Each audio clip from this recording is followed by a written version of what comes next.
Assalamualaikum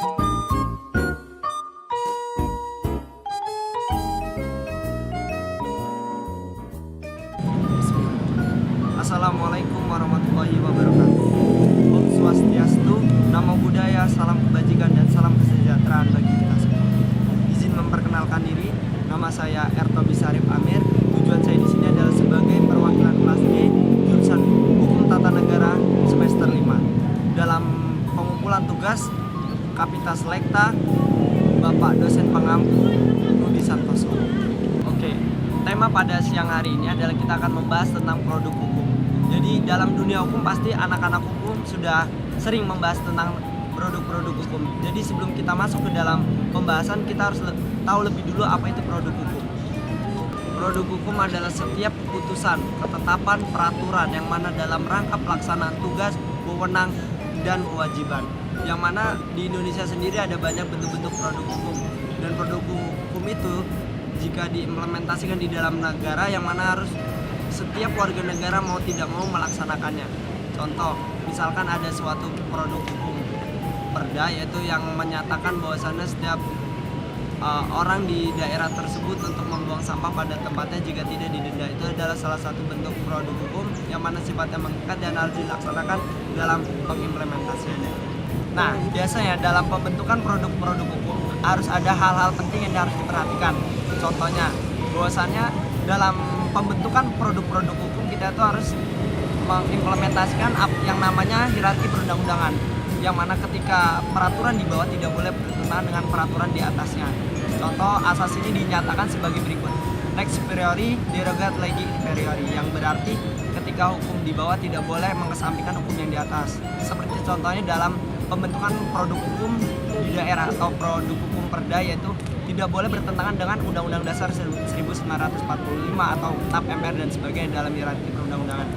Dalam hal ini, dalam pembentukan peraturan daerah atau juga sering disebut dengan perda juga adalah salah satu produk hukum yang perlu diketahui. Kita itu jadi harus memperhatikan yang namanya hierarki perundang-undangan seperti itu. Perlu diketahui juga, jadi terbentuknya suatu produk hukum itu juga dapat dipengaruhi oleh keadaan dari politik atau dinamika politik yang ada di suatu negara tersebut. Contohnya ada statement yang mengatakan bahwasannya hukum adalah determinasi dari politik. Itu sangat jelas bahwasanya di situ menyatakan bahwa hukum itu terpengaruh atas adanya suatu dinamika politik di suatu negara. Jadi terbentuknya hukum itu tuh atas dasar kehendak dari politik juga, atau ada yang keterpengaruhan dari politik. Jika dikatakan bagaimana bentuk politik itu seperti apa itu juga mempengaruhi dari hukum itu sendiri. Lalu ada apa saja bentuk-bentuk produk hukum di Indonesia? Seperti yang kita ketahui bahwasannya produk-produk hukum di Indonesia itu adalah sangatlah banyak. Tapi pada kali ini akan saya sebutkan 3 saja dan saya jelaskan.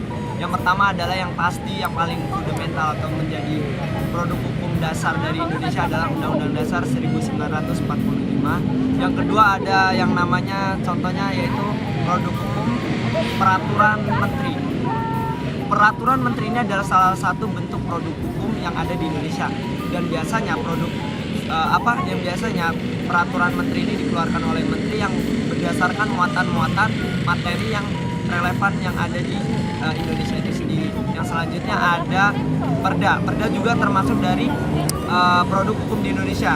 Cuman hal ini lebih beda, bahwasannya perda itu termasuk ke dalam otonom daerah. Bahwasannya di situ perda itu adalah bentuk dari otonom daerah. Mengapa demikian? Karena daerah situ berhak mengatur daerah itu sendiri. Jadi dalam peraturannya muatan-muatannya itu tuh berdasarkan kebutuhan yang ada di daerah tersebut atau desakan dari keadaan daerah tersebut. Baiklah, itu tadi penjelasan singkat tentang bentuk-bentuk produk hukum yang ada di Indonesia.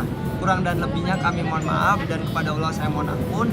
Billahi taufiq wal hidayah. Nun wal qalami wa may yaskurun. Wassalamualaikum warahmatullahi wabarakatuh.